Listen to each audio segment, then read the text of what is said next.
Nguyễn tại Gia Nghi. I'm studying in class 11-13 at Lưu Văn Liệt High School. Dr. Sis said, the more that you read, the more things you will know. The more that you learn, the more places you will go. Listening to this quote, I think that reading books has an important impact on humans' life that can bring a lot of benefit for me, for you, and for everyone. That's the reason I love reading books since I was a child. One of the books that I have, I love Nhật ký Đặng Thùy Trâm most. Thank you. This is Nhật ký Đặng Thùy Trâm. I remember that it was sung at my school library and most of my friends read it. I have a friend who has a lot of knowledge about this book. So let's follow me and I will show you. Yay! Hi, Hân. Okay, so how's it going? Good. Have you ever read Nhật ký Đặng Thùy Trâm? Oh, of course. That's the most memorable book I have ever read.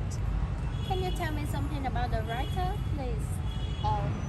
Yeah, let me remember. That is Đặng Thùy Trâm was born in Hanoi and she's a doctor. When she was young, she received a lot of achievement in singing. She has taken care of wounded soldiers during the war in the South. Is that alright? Yes, of course. The writer of this book is a martyr doctor named Đặng Thùy Trâm, who was born on November 26, 1942, to a family of intellectuals in Hanoi.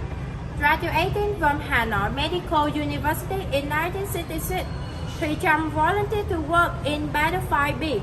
After 3 months of marching to Quảng Ngãi, she was assigned to come back to hospital in Phú Đức district with mainly treated for wounded soldiers. Being a doctor, she took care of everyone and filled their beds, so all people loved her. However, in June 22, 1970, on her business trip, she was abused by the enemy and passed away freely when she was less than 28 years old. The English name of this book is Last Night I Dreamed of Peace.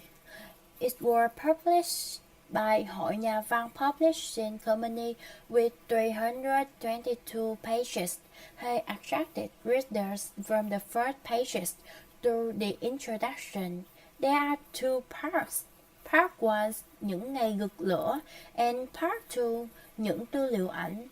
Even though Thùy Trâm isn't an outstanding writer in Vietnam, she can make her reader go back in the time, return to the decades of anti-US war of Vietnamese people by using writing style of sincerity and emotional language.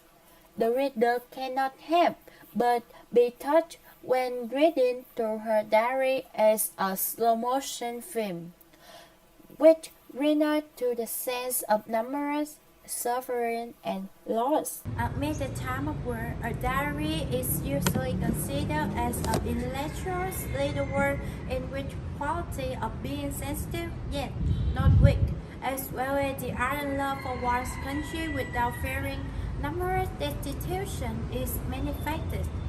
It's in this diary that we can see a Đặng Thùy Trâm who has great sense of responsibility as a doctor. She dedicated to her work. She loved and cared for people, especially her patients, in the most detailed way. She felt the pain of each and every patient that she took care of as a doctor in such a different condition. What can be more painful than being unable to save the list of her patients, helplessly hold their hands, watch them slowly leave this world?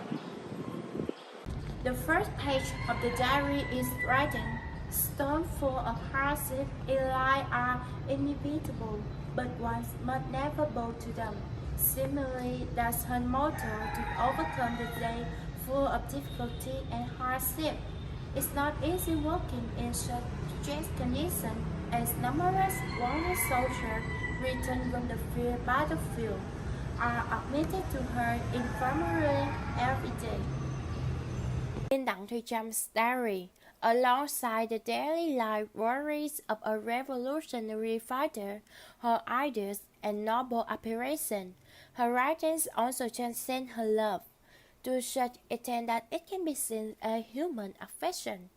It seems that amid the violent attacks, the frail gap between life and death closes the gap between people, thus rendered them more sympathetic and more willing to sacrifice for each other, like the young doctors, who always find the sympathetic thread with the list of Bom, Kim, Đường, and many other unnamed patients.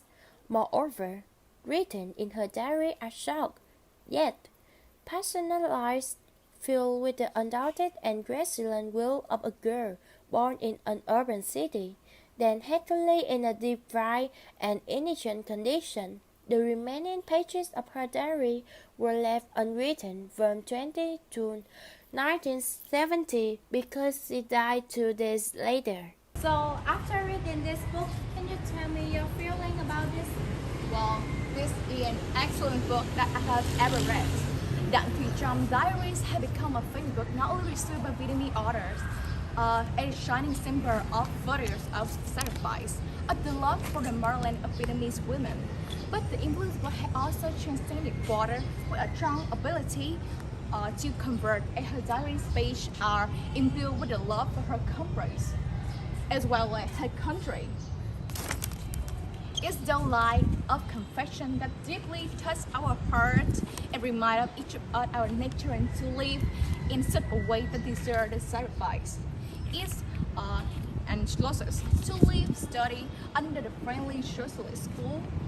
The lines of her diary are very meaningful and is a motive for her to work hard to repay our merit, which previous generations have sacrificed to gain. Thank you. Well, yeah.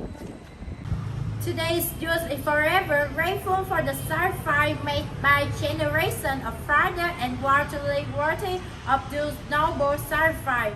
We, Hồ Chí Minh Generation Youth, should learn from Đặng Thùy Trâm, the virtue of human affection, courage to live freely, tolerance, as well as the responsibility at work with family, self, and society. If I get this position, I will have 3 ideas to show you. First of all, I will tell everyone the benefits of reading books by posting this on my Facebook account or other social networks. There are many people nowadays cannot realize the importance of reading books, so they become lazy to read. However, if people know the benefits of reading, they will think that reading is voluntary, not compulsory.